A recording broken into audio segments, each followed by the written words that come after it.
السلام علیکم ورحمۃ اللہ وبرکاتہ۔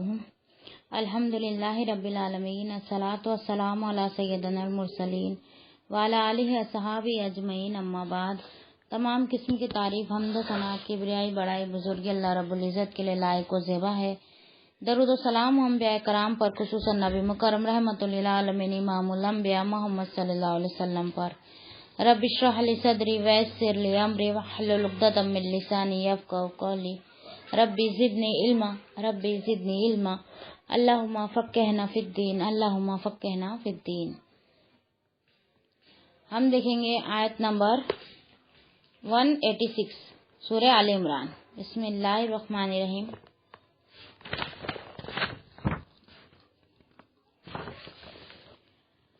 لا تبلؤن فی اموالکم وانفسکم ولا تسمعن من الذین اوتوا الکتاب من قبلکم ومن الذین اشرکوا اذی کثیرا وان تصبروا وتتقوا فإن ذلک من عزم الامور۔ صدق اللہ العظیم۔ بیٹا پنکھا چالو کر۔